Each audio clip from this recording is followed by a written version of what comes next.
ಕುಮಾರಸ್ವಾಮಿಗೆ ನನ್ನ ಕಂಡ್ರೆ ಭಯ ಅಂತ ಸಿದ್ದರಾಮಯ್ಯನವರು ಹೇಳಿದ್ರಲ್ವಾ. ಈ ಮಾತಿಗೆ ಕುಮಾರಸ್ವಾಮಿ ಅವರು ಇವತ್ತು ಸಿಟ್ಟಾಗಿ ಸಿದ್ದರಾಮಯ್ಯನಂತ ಲಕ್ಷ ಜನ ಬಂದ್ರು ನಾನು ಹೆದರಲ್ಲ ಟಾಂಗ್ ಕೊಟ್ಟಿದ್ದಾರೆ. ಬಹಳಷ್ಟು ವಿಚಾರ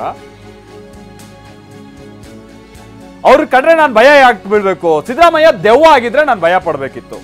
ಅವ್ರು ದೆವ್ವ ಅಲ್ಲ ಅಲ್ವಾ? ಅವ್ರಂದ್ರೆ ನಾನು ಯಾಕೆ ಭಯ ಪಡ್ಲಿ? ನನಗೆ ಅವ್ರಿಗೆ ಭಯ ಪಡ್ಬೇಕು ಅವ್ರು ಹೇಳ್ದಂಗೆ ಅವ್ರು ದೆವ್ವ ಆಗಿರ್ಬೇಕು. ನಾನು ದೆವ್ವ ಅಲ್ಲ, ಅವ್ರು ದೆವ್ವ ಅಲ್ಲ. ಹಂಗಂಗೆ ನಾನು ಯಾಕೆ ಭಯ ಬೀಳ್ಬೇಕು? ನಾನು ಭಯ ಬೀಳೋದು ದೇವರಿಗೆ ಮಾತ್ರ ಅನ್ನೋ ವಿಚಾರವನ್ನ ಕುಮಾರಸ್ವಾಮಿ ಹೇಳ್ತಾರೆ. ಕುಮಾರಸ್ವಾಮಿ ಅವರು ಯಾಕೆ ಸರ್ ನಿಮ್ಮ ವಿರುದ್ಧ ಅಷ್ಟೊಂದು ಟೀಕೆಗಳನ್ನ ಮಾಡ್ತಾರೆ ವೈಯಕ್ತಿಕವಾಗಿ? ಭಯ ಭಯ ಭಯ ಭಯ ಭಯ ಭಯ ಸರ್ ಅವ್ರಿಗೆ. ಈಗ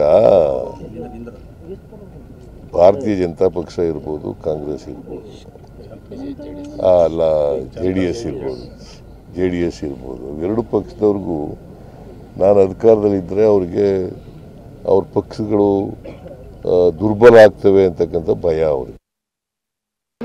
CM ಅವರು ಯಾರು ದೆವ್ವ ಆದರೆ ಭಯ ಬೀಳಬೇಕು. ಯಾರು ದೆವ್ವ ಆಗಿದ್ರೆ ಅವ್ರೇನು ದೆವ್ವ ಅಲ್ವಲ್ಲ. ಅವ್ರ ಬಗ್ಗೆ ನಾನು ಯಾಕೆ ಭಯ ಬೀಳಲಿ? ನನಗೇನು ಸಮಸ್ಯೆ? ಅವರಿಂದ ಏನಕ್ಕೆ ಭಯ? ಅವರಿಗೆ ನನಗೆ ಭಯವಂತ ನಾನು ಅದಕ್ಕೆ ಹೇಳಿದ್ದು. ಈಗ ನನ್ನ JDS ವೀಕ್ ಆಗುತ್ತೋ ಸ್ಟ್ರಾಂಗ್ ಆಗುತ್ತೋ ಭಗವಂತ ತೀರ್ಮಾನ ತಗೋತಾನೆ. ಮೊದಲು ಸಮಸ್ಯೆಲಿದ್ದೀರಲ್ಲಪ್ಪ ಸರಿಪಡಿಸ್ಕೊಳ್ಳಿ. ಕುಮಾರಸ್ವಾಮಿ ಅವರ ಸಿಟ್ಟು ಇಷ್ಟಕ್ಕೆ ಮುಗಿಲಿಲ್ಲ. ಅವರಂತ ಲಕ್ಷ ಜನ ಬಂದ್ರು ನಾನೇನು ಹೆದರಲ್ಲ, ನಾನೇನು ಅವ್ರ ನೆರಳಿನಲ್ಲಿ ಬೆಳೆದಿಲ್ಲ.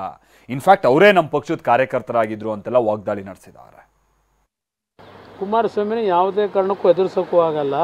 ಕುಮಾರಸ್ವಾಮಿ ಯಾರಿಗೂ ಎದುರೋದಿಲ್ಲ. ಎದುರೋದು ದೇವರಿಗೆ, ಎದುರೋದು ಜನಕ್ಕೆ. ಕುಮಾರಸ್ವಾಮಿ ಇಂಥ ಸಿದ್ದರಾಮಯ್ಯರಂತರು ಲಕ್ಷ ಜನ ಬರಲಿ ಎದುರಲ್ಲ. ಎದುರೋದು ಈ ನಾಡಿನ ಜನ ನನ್ನನ್ನೇನು ಬೆಳೆಸಿದ್ದಾರಲ್ಲ ಅವ್ರಿಗೆ ಎದುರ್ತೀನಿ. ನಾನು ದೇವರಿಗೆ ಎದುರ್ತೀನಿ. ಇಂಥ ಸಿದ್ದರಾಮಯ್ಯರಿಗೆಲ್ಲ ಎದುರ್ಕೊಳ್ಳೋಕ್ಕಾಯ್ತದ? ಏನು ನಾನು ಸಿದ್ದರಾಮಯ್ಯನ ನೆರಳಲ್ಲಿ ಬಂದಿನ ರಾಜಕೀಯದಲ್ಲಿ? ಸ್ವಂತ ದುಡಿಮೆ ಮೇಲೆ ಬಂದಿರೋನು ನಾನು, ನನ್ನ ಕಾರ್ಯಕರ್ತರ ದುಡಿಮೆ ಮೇಲೆ. ಸಿದ್ದರಾಮಯ್ಯನ ಹೆಸರಲ್ಲಿ ನಾನು ರಾಜಕೀಯ ಮಾಡಿಲ್ಲ. ನಾನು ಸ್ವಂತ ದುಡಿಮೆ ಮೇಲೆ ಬಂದಿದ್ದೇನೆ. ಆಗೋದ್ರೆ ಅವರು ನನ್ನ ಪಕ್ಷದ ಕಾರ್ಯಕರ್ತರು, ದೇವೇಗೌಡರ ನೆರಳಲ್ಲಿ ಬಂದಂಥ ಮನುಷ್ಯ. ನಾನು ದುಡಿಮೆ ಮಾಡಿ ಬಂದಿದ್ದೇನೆ ನೆಲದಿಂದ. ನನ್ನ ಎದುರಿಸೋಕ್ಕಾಯ್ತದ? ಅದು ಎಂಥ ಕೇಸ್ ಹಾಕೊಂಡು ನೋಡ್ತಿಲ್ಲ. ನೆನ್ನೆ ಎಲ್ಲ ಪಾಪ ಹೊಡೆದಿದ್ದೀರಿ.